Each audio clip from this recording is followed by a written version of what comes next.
For many baseball fans, the more major league teams making their spring training homes on the Suncoast, the better. It is now official. The Atlanta Braves are on the way. Sarasota County, Northport, and the West Villages all giving their approvals, and construction on the new facility is about to begin.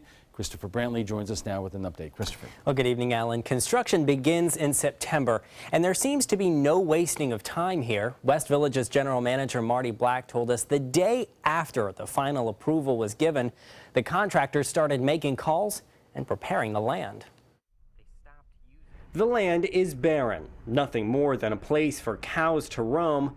But now we know in September of this year, things will be changing. We have been on a fast track. We're in permitting now from the perspective of doing initial design work. The design work to build this massive 6,500-seat stadium will be complete with several playing fields. We confirmed hiring the team of Brassfield Gorey and Willis Smith. Willis Smith is a local contractor to begin the pre-construction work with the design team that have been engaged with the Braves now to design the stadium, the practice fields.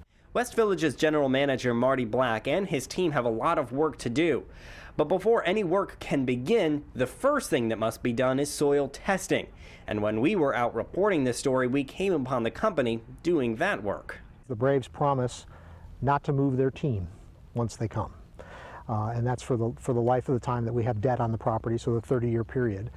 In essence, for the next 30 years, you can almost guarantee the Braves will play spring training here in Northport.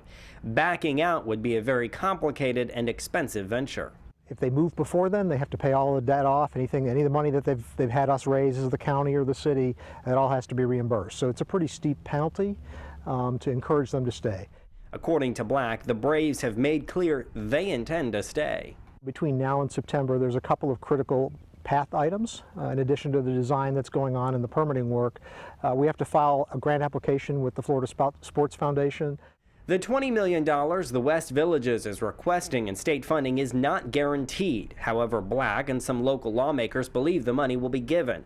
There was a proposed Florida House bill that would have sped along the application process. That bill failed, and now more time can be devoted to the application. And it's not just state money that's gone into this process. From Sarasota County, $22 million.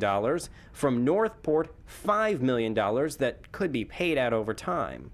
The alternative would be the $300,000 for the next 30 years, which means if you live here in 5, 10, 20 years, you're also contributing to it then. Rather than dropping the $5 million all at once, Northport is considering spreading out the money over 30 years. And if you're doing the math in your head, yes, you're correct. If you do the math, $300,000 a year comes out to around $9 million over 30 years, which is the equivalent, they believe, of paying that $5 million today.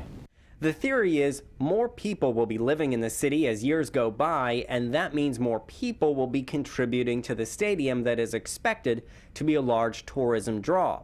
It's also anticipated to be a job creator. They expect 70 full-time employees to operate that facility here in Northport and West Villages. Those are new jobs. They're not here today. That doesn't count all of the hotels, restaurants, and other businesses expected to open up shop around the new stadium.